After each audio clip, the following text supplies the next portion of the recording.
I'm a Pitbull, and I approve this message. And on the 9th day, God looked down on his wide-eyed children and said they need a companion. So God made a dog. God said, I need somebody willing to wake up, give kisses, pee on a tree, sleep all day, wake up again, give more kisses, then stay up until midnight basking in the glow of a television set. So God made a dog. God said, I need somebody willing to sit, then stay, then roll over. Then with no ego or complaint, dress in hats they don't need and costumes they don't understand. I need somebody who can break wind without a first care or a second thought, who can chase tails, sniff crotches, fetch sticks, and lift spirits with a lick. Somebody who, no matter what you didn't do or couldn't take or didn't win or couldn't make, will love you without judgment just the same. So God made a dog. God said, I need somebody strong enough to pull sleds and find bombs, yet gentle enough to love babies and lead the blind. Somebody who will spend all day on a couch with a resting head and supportive eyes to lift the spirits of a broken heart. So God made a dog. It had to be somebody who'd remain patient and loyal, even through loneliness. Somebody to care, cuddle, snuggle, and nuzzle, and cheer and charm, and snore and slobber, and eat the trash and chase the squirrels. Somebody who would bring a family together with the selflessness of an open heart. Somebody who would bark, and then pant, and then reply with rapid wag of tail when their best friend says, let's go for a ride in the car. So God made a dog.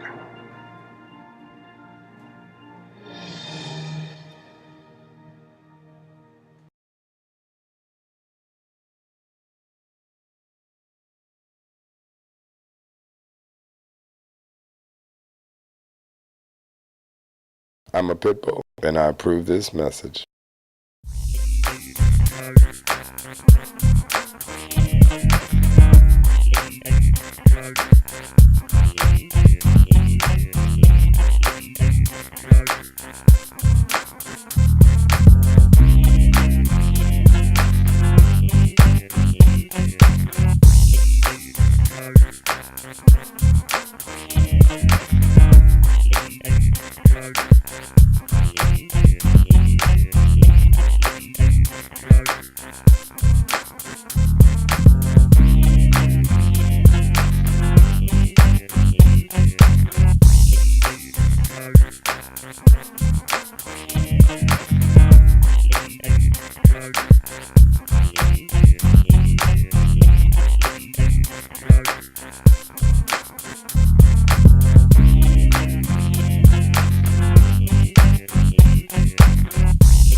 Hey. Hey, what's up, everybody out there in streaming and music listening land?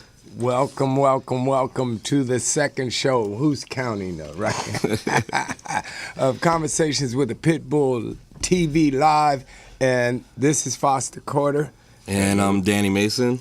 And these beautiful little guys are friends of ours, brought from our good friends over at Dr. Doghouse Rescue Crew. Man, these dogs are beautiful. And as I told you, there will be a pit bull on every show, okay? So here we go, and it's wonderful. We got a great show for you guys today. Very, very happy. And once again, I want to say, starting off, thank you so much to our sponsor, Pitbull Energy Drink. And also thanks to our friends over at RMC, the Roscoe's Media Center. Man, they've provided excellent facilities for us to get the movement rolling. And thanks to Larry and Ryan, all the guys over at RMC, they're really helping us out. So just getting that stuff out of the way, you know, it always takes a village. And we have so much great support from our friends, and this is wonderful. Thanks to everybody that called in and participated and gave us some good feedback from our first inaugural show. Yeah, it was great. It was cool. It's been you know? wonderful. Thank you so much, man. It's people actually, you know, it's somebody other than us that believe in this. Yeah, and it's a work in progress, and we're having a lot of fun with it, and it's going really well. Matter of fact, like we made some adjustments, like even with the intro. Like you had a buddy of yours drop some knowledge on us and help us out, which is what the show is about. And we were able to make some brief changes to the intro, which really helped out. That's right. Because as we said, Danny and I were filmmakers mainly. But we're all about this Pitbull thing. We're all about the animal thing. As a matter of fact, we got some changes that are coming up with the station here. I've been so blessed, and this news for you. Boom, boom, boom. It's an exclusive, right? We've been giving Foster's Animal World TV. Yay! Which is going to be our channel. Oh, wow. And we'll be bringing on other shows. Look at that. I know you love me. You love me. I feel like Sally Fields, man. Listen, so, we're going to be doing other shows. We're going to be doing all kinds of stuff. And I'm not going to get into it now because we got a whole lineup. But you guys will know about it later. And everything will be up under Foster's Animal World TV, and you'll just be able to click that on and stay on it all day, basically, because we're gonna have all kinds of stuff for you. I'm not doing anything. Full range of programming. Well, we got a full house. That's today, right, don't we? That's right. You guys probably hear stuff in the background, and our engineer Ryan. I don't know what you what you can do one at a time, but we got a load for him. We've got a full house. Like I said, we have some wonderful friends that we've been reaching out to that have come to bless us with some information and some great things to say. First, we've got our friend Amy Breyer is here. Hey. Amy's the executive director at the Animal History Museum here in Los Angeles area. And that's right. They're doing some wonderful work. And we've also got our friends from Dr. Doghouse. They're a bully rescue group. That's right. Out of the Valley area. And because we're in Hollywood, our special guest, Ernest Hardin. Junior. We've Foster and I have worked with him on several films, and he's always been so generous with his time and his his creativity. And Foster's like, hey, Danny, did you know he's a dog person? He's got some wonderful dogs, and he's going to come through. So we'll bring him in later so he can hang out with us and see what's going on. That's right. And because this is our second show, right? Again, who's counting? And it's the first one where we have in-studio guests. I wanted to bring Ernest because he's probably number one out of two actors that is definitely in this movie. Okay, so maybe three, but he's the first person who we go back years and years, and Ernest is a wonderful, wonderful talent, and you guys will get to talk to him, and he'll tell you all about his history. I ain't going to try to run it down because I can't remember my name most of the time. So Ernest will get into all of that. So, and we also like keeping in line with utilizing the technology that they've got over here at RMC. We're going to Skype in some guests later on, which is really cool. So we're not limited to the physical space, which is a great thing. But we want to start talking with our good friend here, Amy Breyer, and hear what's going on over at the Animal History Museum. And before we do, just know this, guy. Amy, her organization is wonderful. I mean, this is going to be something big that everybody all over the world will be able to participate with soon. And, it's going to be a regular tourist thing. But right now, they're just like this guy, Amy and her organization. They're looking for a home. That's right. Well, let me tell you a little bit about Amy. Amy's the executive director at the Animal History Museum, also the founder. She's a licensed Illinois attorney who focuses on animal law. She graduated from a top 10 ranked university, Northwestern, out in the Chicago area. We know about the Windy City. During law school, she founded a student chapter of the Animal Legal Defense Fund. And, about a year after graduation, she opened and ran Illinois' first animal law practice in Chicago. First. Wow. My dad used to always say, if you want to be successful, you got to be the first or the best at something. And she's probably both. So, her niche focus on different types of litigation relating to non-human animal issues, including civil cruelty, veterinary malpractice, negligence, due process, customer fraud, contract dispute, and zoning issues. So she know what she's doing. Yeah, I wouldn't want to get on the side of her right. bad side. Despite the smile and whatnot, I know she probably gets down when the gavel drops on somebody. So anyway, her resume is long and distinguished, and we're just so happy to have her here. Amy, how you doing?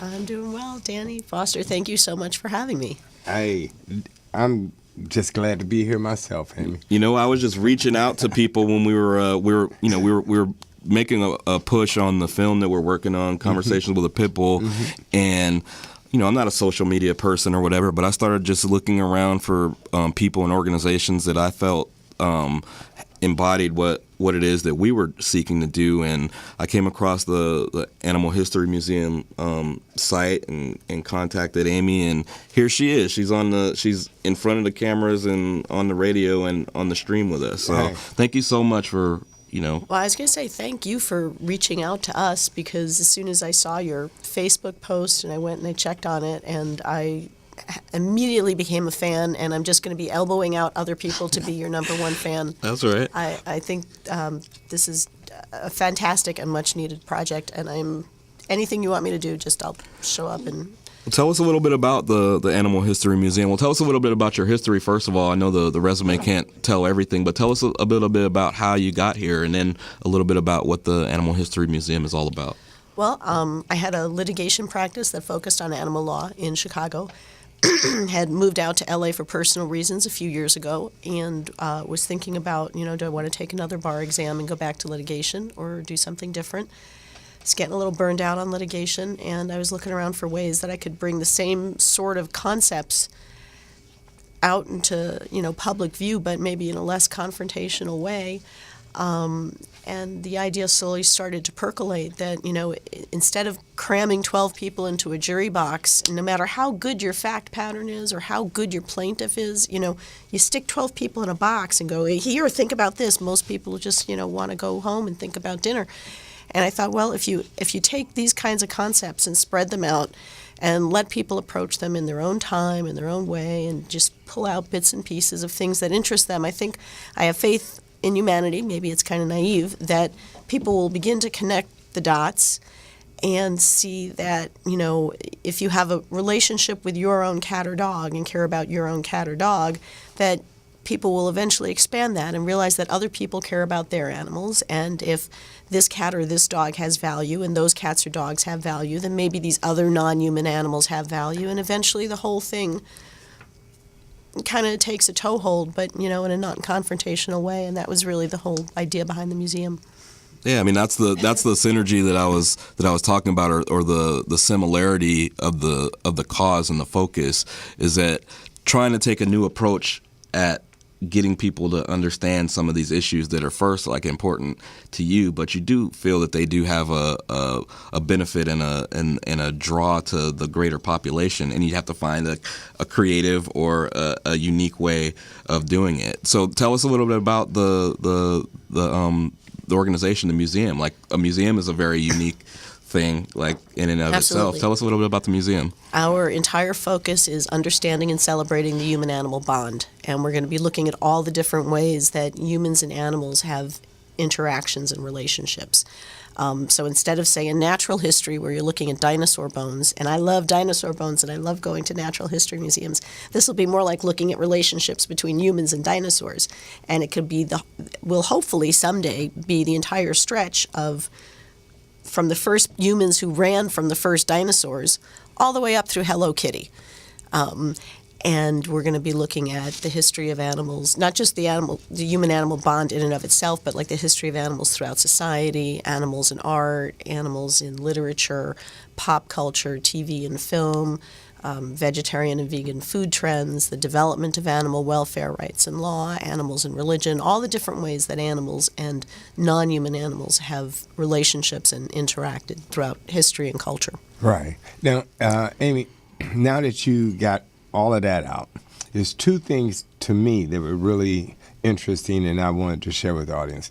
If you could briefly tell us about some of the things that you're going to have in the museum, like some of the archive stuff that people have been contributing and people are willing to contribute to put into the museum. And then the second thing is, I want to jump briefly into Amy's looking for a building. Okay, we want to. Anybody out there in the world now? We want this animal museum, the history of the animal museum, to be in a warm climate. Hey, what about L.A.? Tourist attraction, San Diego, something like that. You know, I mean, but Cleveland is good. You know, but tell us because she was talking to me about some of the people who donated materials throughout history. You know, it's really interesting, and if you can. Sure, absolutely. First of all, with a pitch like that, I'm going to be on the show every week. Thank you so much. We've had a number of people offer to donate in a lot of different ways, and I'm not sure. I want to make sure I hit on what you want me to. Well, I have a head cold. I want to make sure I get this right. Well, yeah. The thing is, what would they potentially see when we walk in the door of the Animal History Museum? There's going to be a variety of exhibits, again, on some of the topics I was just talking about. We've had people offer to donate various collections of memorabilia and things that we're waiting to have a space to actually put things in. We've had scholars from all around the English-speaking globe who have offered to develop content for us, who have these niche areas of practice that relate to animals in different ways, where there's no one repository yet to put all this stuff, and hopefully will become that repository, like one scholar in England whose entire focus of work talks about animals in literature. So while, you know, conceptually it might be nice to say, oh, I want to have an exhibit about that, this one professor, when you ask him, he says, well, you know, there's like 3 different ways that animal voices have been represented in literature, and he'll go off in great detail. And I'll think, that's terrific off the top of your head. And then I realize, well, it's not really off the top of his head. He's been doing this for years, and so he knows about it. We've had artists who have offered to donate works of art. At this point, even just being online, we've gotten permission to have excerpts from books, everything from literary and scholarly journals to things like Veg News magazine, to popular magazines like Tales magazine, to excerpts from best-selling New York Times best-selling books like The Genius of Dogs and Animal Wise. We've had, for online exhibits, again, gotten permission to either, you know, to use people's photos. Like, for example, we have an upcoming art exhibit online by Seth Castile, who's a very popular LA artist who did underwater dogs, and we're going to be looking at the making of underwater dogs. Does that answer your question? Sure it does. Well, tell me this.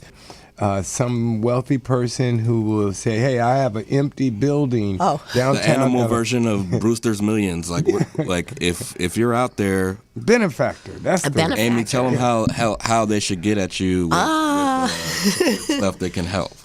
Sure. Well, you know, we are, because we're brand new, we're looking for all kinds of things, and obviously people who would like to contribute time and talents. We're always looking for volunteers of all sorts, and if somebody likes the idea of this project and wants to see it move forward and is in a capacity to donate some space of any sort or money of any sort, please, you can go through our website, through our Facebook page. You can call us. Call us at 909-529-0090. That's 909-529-0090. Or you can write to me personally at Breyer, B-R-E-Y-E-R, at animalhistorymuseum.org. Perfect. Or you can always just get in touch with Conversations with a Pitbull. Or absolutely. That's right. So, hey, guys, we'll be right back. We're going to take a pause for the calls because my puppy's going to sleep. So we need to go outside. All right? See you in 1 minute.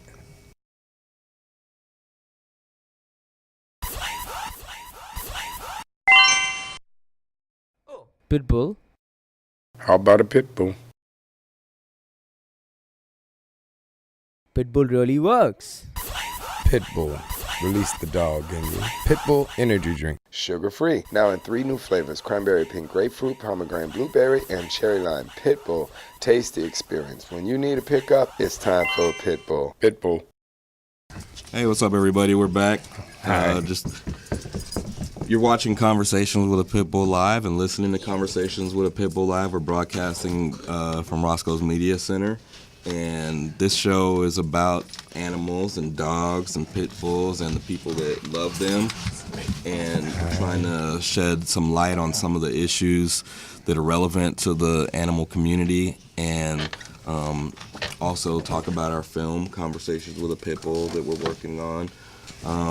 One of the beautiful things about being able to broadcast here at RMC is they've got the ability to Skype people in from all around the world. That's right. And connecting people through technology is it's something that's evidence of people doing their thing, and they're definitely doing their thing here at RMC. And we've got a good friend on the line.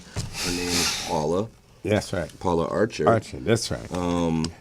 Foster, tell them a little bit about Paula. Well, I'm going to let Paula tell you about Paula, but if you guys remember on the first show, what we're about here is everything dog, and for me, one of the biggest issues right now facing dogs in this country and humans is the whole adoption thing and overbreeding, and besides the dog fighting and all the real hardcore issues that we're addressing, adoption is a major one.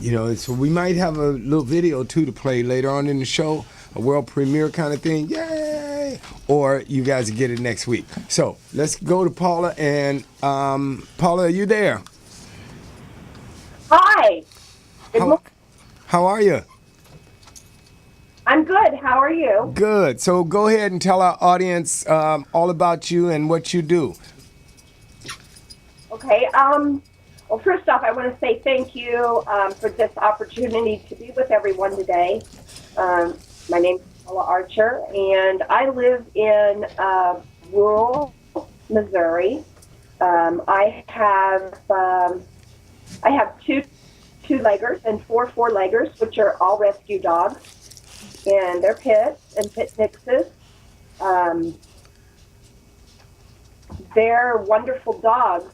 Dogs that you rescue, dogs that you adopt, can be some of the most loving animals that you'll ever come across.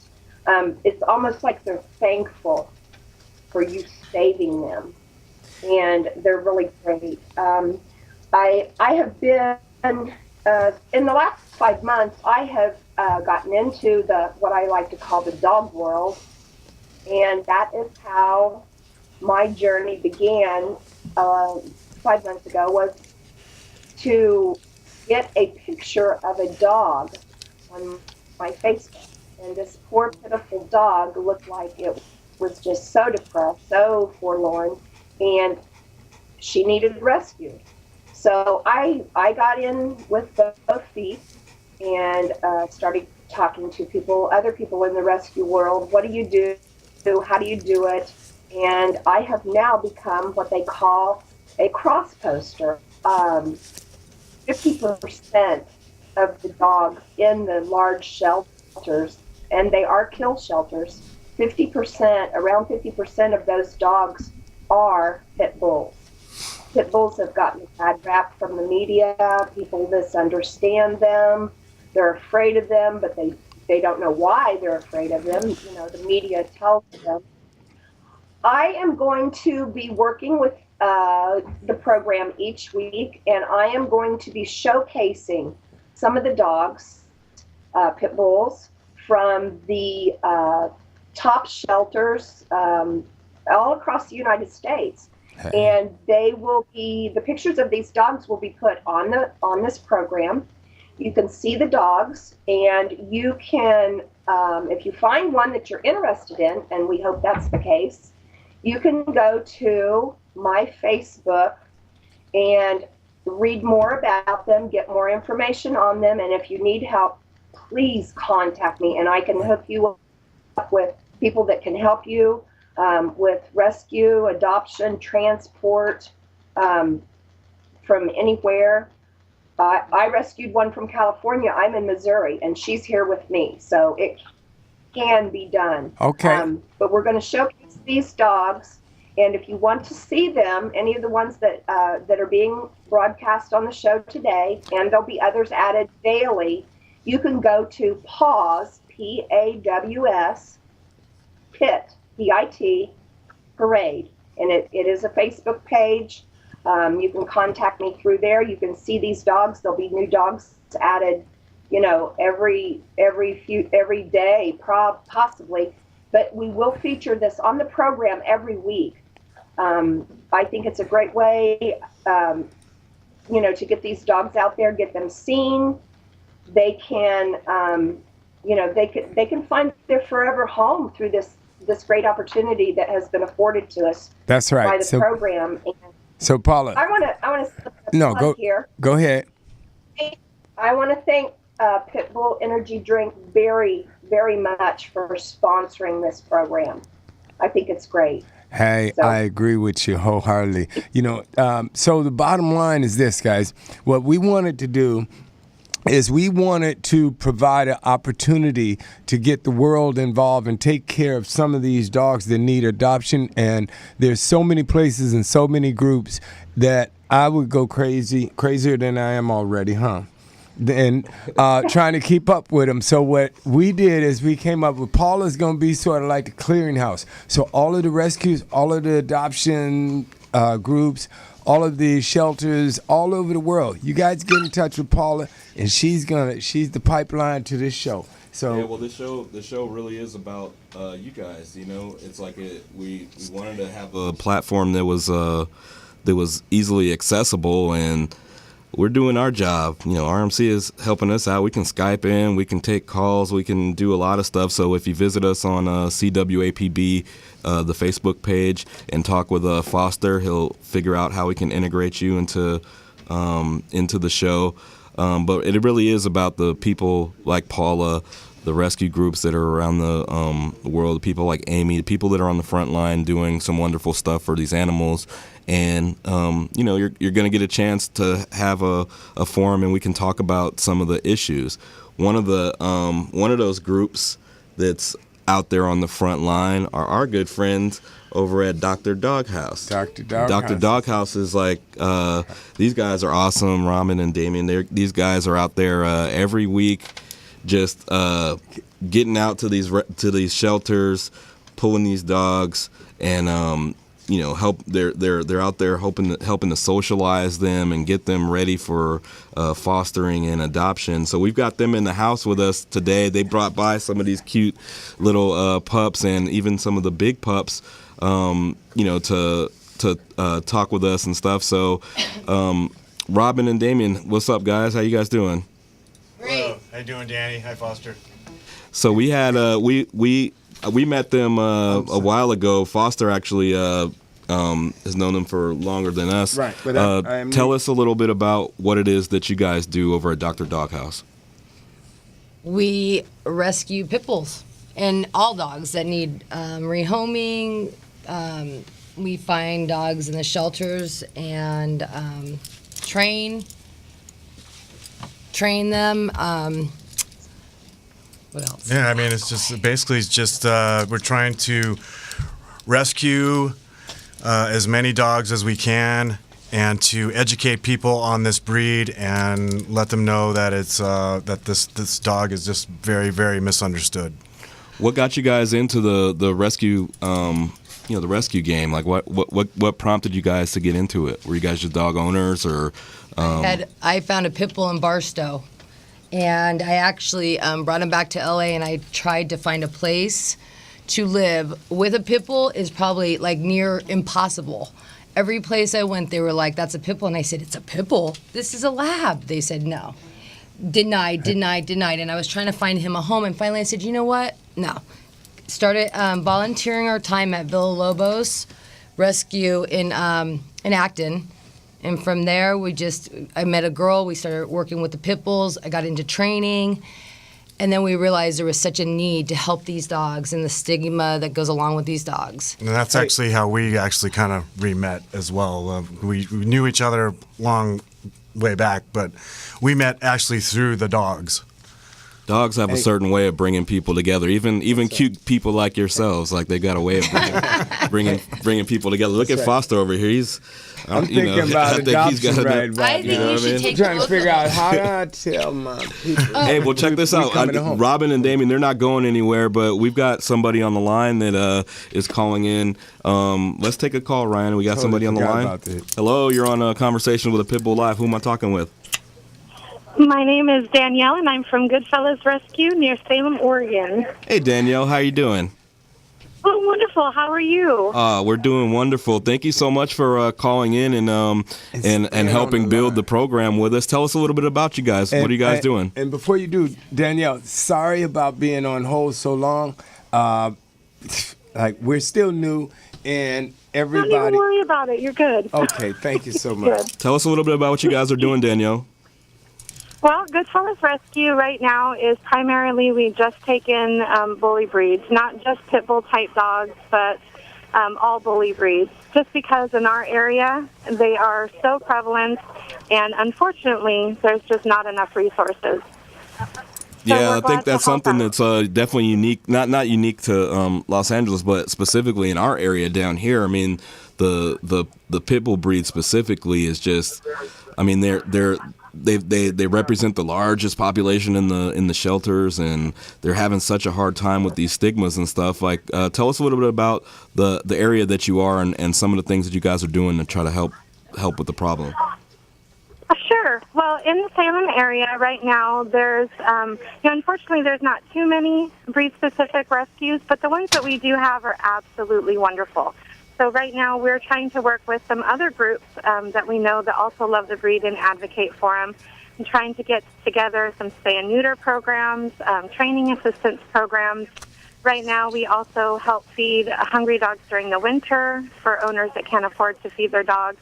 And we're trying to, it may sound bad, but I'm trying to focus more on education, community resources, outreach, instead of just taking in dogs. Because you can save 100 dogs today, still have 100 dogs tomorrow that you need to save, until you start getting to the root of the problem, which is, and it's not really, problem as in all people are the problem. I think that there's just a lot of misinformation, lack of resources, lack of education, and it's just rampant. And until we start working on the people, the owners, so we start educating the community, there's not going to be a change in how many dogs need to be rescued.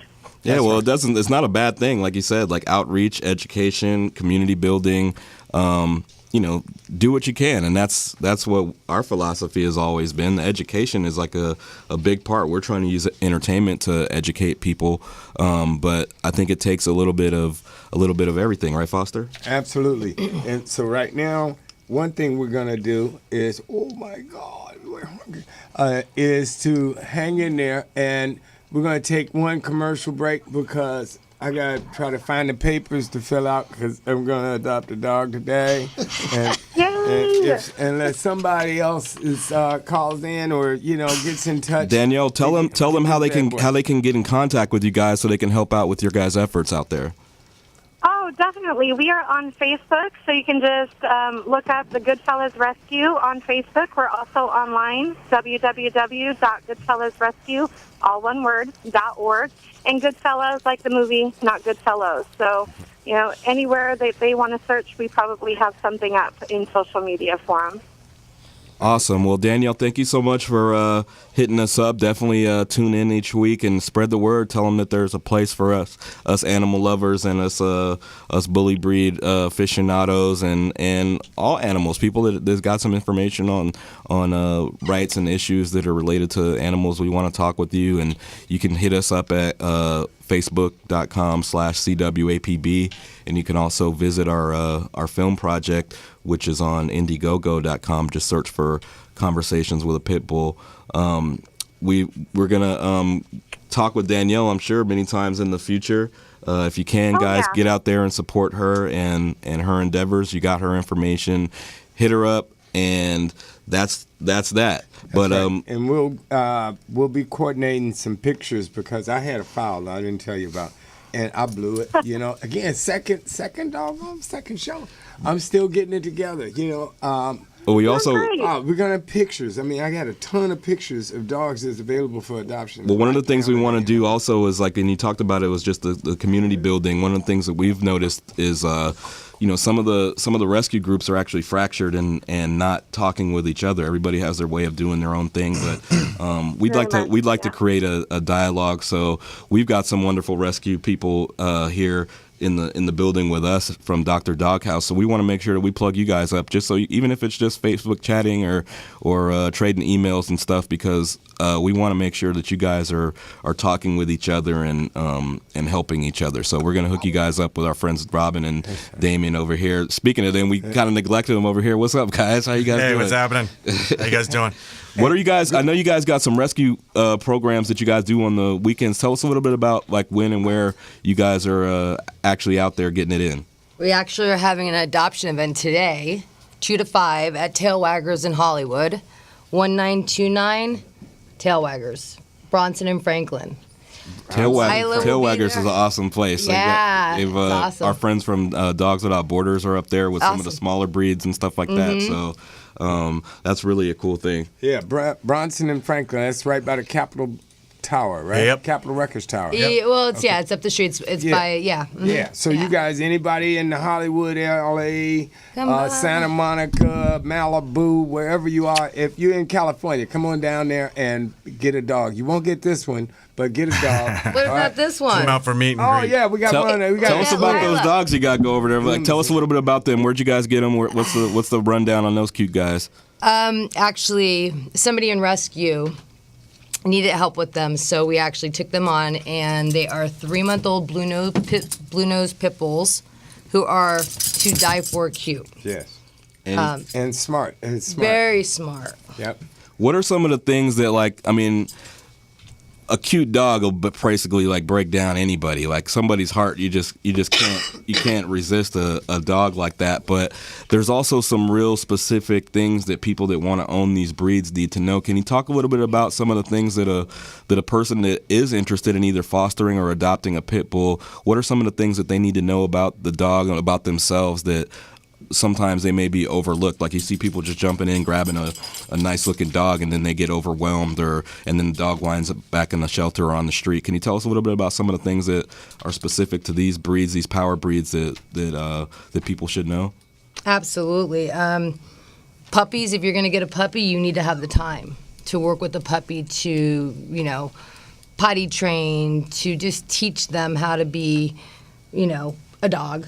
Allow them to be a dog. And, I get a lot of phone calls from people that say, oh, I want a puppy, but I work 12 hours a day. No. Not going to happen. Not going to happen, So basically, you're going to leave a dog for 12 hours a day. Guess what? You're going to come home to, mayhem.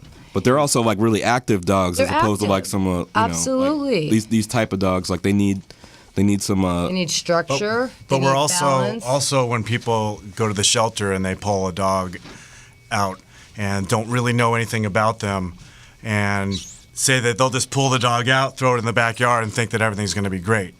It's not our protocol is when we pull a dog, it goes right into training.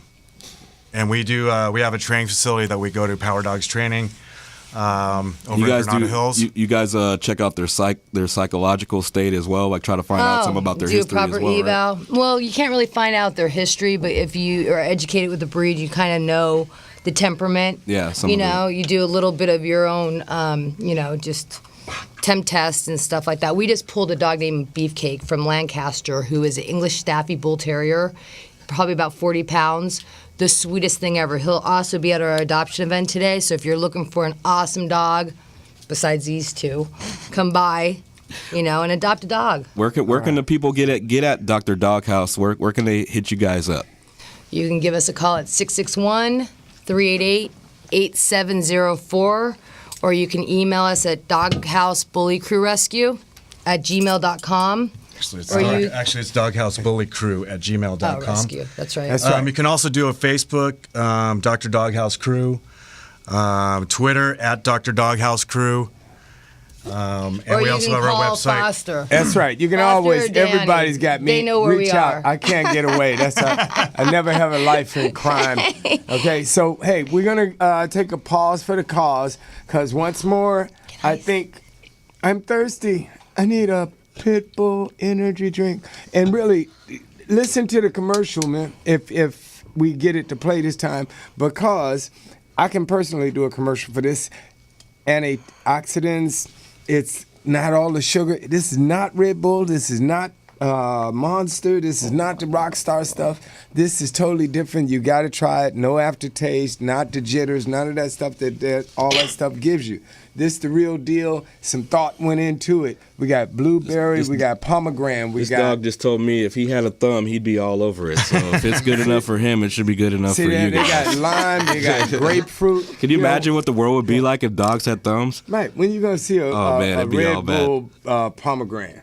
You know what I'm saying? It ain't gonna happen. You know, it's a aftertaste. You know, I mean, so I'm telling you, ask your grocer. Go in the store. Go wherever you do your shopping at. Go and tell them, hey, how come you guys don't have Pitbull energy drink?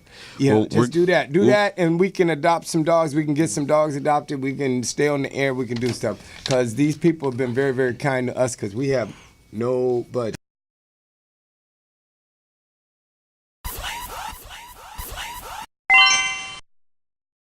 Pitbull. How about a Pitbull? Pitbull really works. Pitbull. Release the dog in you. Pitbull energy drink. Sugar-free. Now in 3 new flavors. Cranberry pink grapefruit, pomegranate blueberry, and cherry lime. Pitbull. Taste the experience. When you need a pickup, it's time for a Pitbull. Pitbull. We're back. You guys are watching Conversations with a Pitbull live.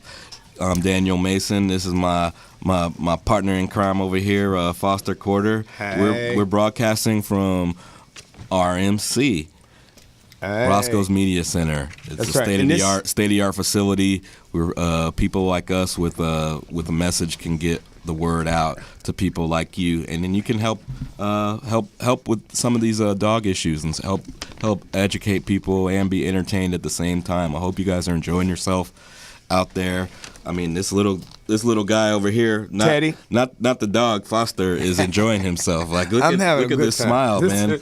Man, ain't nothing like a puppy, baby. These little puppies were brought by like a our puppy. friends over at Dr. Doghouse, and our buddy Damien wanted to say a couple things before they got out of here. Damien, tell us what's on your mind, bro. Well, we're actually we're going to talk about this dog that some people did some bad stuff to. You want to talk to him? Are we bringing that up? Actually, I wanted to put it on video. I don't know if you can read this on camera, Ryan. Can you see this dog? And be real brief because we're almost out of time. So Real quick, dog had firecrackers strapped to him on 4th of July. They found him completely burned all over his body. So there is a reward for $12,500. It happened on Laurel Canyon and Victory. The dog, they were working every day to help this dog. The Grossman Burn Center is working with him. Westlake Animal Hospital is working with him. Start Rescue adopted the dog. They're the ones Let's that put just the money up. bring light to this. We need to find the son of a gun that did this to this dog. Animal abuse needs to stop. And you can check out more about this dog and get information about this case from our friends at Dr. Doghouse. Let them know again the Facebook where they can get at you guys. right. And before we go to Ernest, is there anybody on the phone? Because we only took one phone call today, and everybody hung up. I'm sorry. We're gonna get better at that part, okay? Because we had calls and I didn't get to them, so that's my fault. My bad. We're gonna get at you. Ernest Harden Jr. You can at Facebook, Dr. Doghouse Crew, or you can go to ddbcr.com. That's our website. Or email us at doghousebullycrew@gmail.com. Have a great day. Thank you very much, All Foster. right, guys. Thank you. So we're in the lab with our buddy Ernest Harden Jr. The face says it all. I mean, this guy, he's been around you go back like rocking chairs, man. How you doing today, Ernest? Gosh, it's so funny. Everybody says I grew up with you, and the guy's got a white beard, long beard, his gray hair. I said, I grew up watching you. I'm saying, okay, that's making me feel real young. Well, we did, but you know the good thing about getting old is like the alternative, you know. So yeah, absolutely. That's true. But just for our audience that may not be familiar with your work, or maybe as an actor you get it all the time. That's right, that was him. Tell us about Dude some from, of your that's stuff. Dude from. Yeah. Well, first I want to say, listen, you guys got me up. I was so sleepy, and I drank this Pitbull drink, and I am ready. You're in it, huh? I know. Matter of fact, let me have another sip. There you go. It beats coffee, I tell you that. Man, I am ready. So what did you say again? Hey, I'm all in. It doesn't make you forget things. That he did that on his own. Yeah, right. But what it was it wasn't me. Teddy here. Teddy was saying, "Well, Foster, I don't know him. I'm sorry, he wasn't born." So tell us something about some Tell of your us who work, you bro. are for the Okay. people that don't know. All right. So we can go find them and slap them around. That's right. No, well, actually, I used to do a show called The Jeffersons. That's pretty much what I'm most famous for. I did it for about 4 seasons. Moving on up. I played the character Marcus Henderson. I was George Jefferson's protege. And they found me in a help center and brought me to the house. Somebody came and rescued Ernest. They rescued me. And See, these are human and animal problems. that is right. And then they brought me to the house and to work in the cleaners. And then I think that first show I ended up looking at the cleaners and saying, wow, there's a lot of clothes in here. I'm going to be pretty sharp. I stole a jacket from the cleaners, and the next thing you know, Mr. Bentley found out and told George, and he says, well, instead of you messing it up for everybody else, I'm going to make you work, and I'm going to make you. And so that was my entree into the show. Uh-huh. And for there, we just we did a lot of stuff, and I had a lot more hair then. So tell us about Who's Kobe. that you got with you? Who This you is got with Kobe. you? Kobe don't want to sit up. Come on, sit up. Kobe on TV, man. And so this is my dog, Kobe. He's just turned 4 years old. He's great. I rescued him at a shelter in near Carson, California, and I went to a few other shelters, and they had one in Pasadena, California, but they wanted to know about your first born, and they wanted to. We're going to give you this counselor. Government information. And I'm like saying, hey, let me just go somewhere and get a dog. I want a dog, and so. Can you make it easier for a brother? Which I understand. They don't want to give them to anybody, but I think they were a little bit too much. Yeah. But when I went over there, it was a guy who was in prison that had this dog. They said they got it from him. He was in prison. He was coming out. They said in 8 days, if he doesn't claim, you can have him. And he was a 3-month-old puppy, and he was a boxer mixed with Pitbull. Mm-hmm. And I like both the breeds. And I saw him. He was a little puppy. He just was right there. You know what was so deep about that though? I started to go to the shelter every day and just bond with him, not knowing that I would get him. Mm-hmm. And every day, the dogs in the cages next to his would see me too and want me to bond with them. And then when I finally got him, they said, you can have him. The other dogs weren't there. And I said, well, wow, what happened? They said, we euthanized about 50 dogs that day. Dang. So I saved one, and it's just that hurt me right there. But I wanted to take them all, but I couldn't. So I got one, and that's what happens out there. So this is such a beautiful program because one, go out and adopt a dog because these are beautiful dogs. This dog has been such a great companion to me. I mean, he's like my best friend, and I'm telling you, that's right. That is like. And it's crazy because these issues, they seem such like an uphill climb. When we sit down and we talk with these rescue groups, and they're so selfless and hardworking, and you're just like, you're doing so much with so little, but especially in LA, like it seems like such a problem that's so huge and immense that your average person would just be like, I won't even do what I can. Like it's just too much already. But you can do what you can. Like we talked to some of these people that do the fostering, and they're like, you know what? You can foster a dog for a couple hours. Like that would help a rescue group just to be able to come. You can drop off a bag of food. Like you can do. There's all this little stuff that can make a dent, and we honestly feel like that. Through entertainment, like we can actually start like at the ground level educating people and changing people's perception. Because I think if you change the perception, that's what starts the mountain to crumble, you know? Yeah. Hey, Ernest, tell people about some of the experiences that you had, because, you know, your dog is a pit and a boxer mix. When people see a pit bull with you, you know, and they look, you know, tell us about that. You know, it's almost like you feel like when you're a brother, you know, they say you go into the elevator and they clutch their purse. Well, these you mean dogs you walk have that reputation you walk too. in the grocery store and the camera starts to pan? Right, exactly. That feeling? Exactly. So he relates. I can relate to his plight. But and you know, it was just last week. You know, we were jogging out in a park that's open and you can leave the dog out off leash. It's by the Jet Propulsion Laboratory out here in Pasadena. And so I like to go out there and jog or ride my bike, and he runs next to me. This one lady says, "Is that a pit bull? Get that thing away from me. Get that." And she was like, you know, like yards away from me. "No, what is that? What is that?" And then she had this little dog. And next thing you know, while she was talking to me, this other little dog came and attacked her dog. And my dog just walked by like, what's happening over there? And she got attacked by a chihuahua. Oh, see. So it's just so you just chihuahuas are the other dogs that fill up the shelters the most, aren't they? It's like pit bulls and chihuahuas. Really? Right? Yep. Okay. Well, I didn't know, but it was funny. I mean, the thing is that she was definitely discriminating against my dog because he was big. He said, "Hey, I didn't choose to be big. I just grew big. You know, it wasn't my fault." Right. And his personality is just, you know, it's mellow. He's like, "Ernest got me on an all cheeseburger diet. It's not my fault." Right.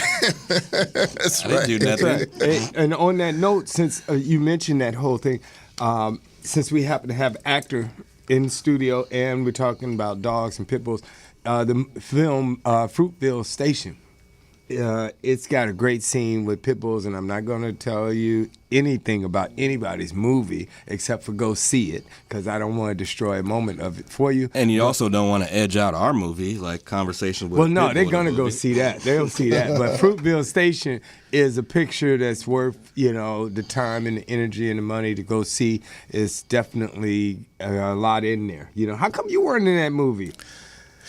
You know, I guess Forrest Whitaker didn't think of me, you know.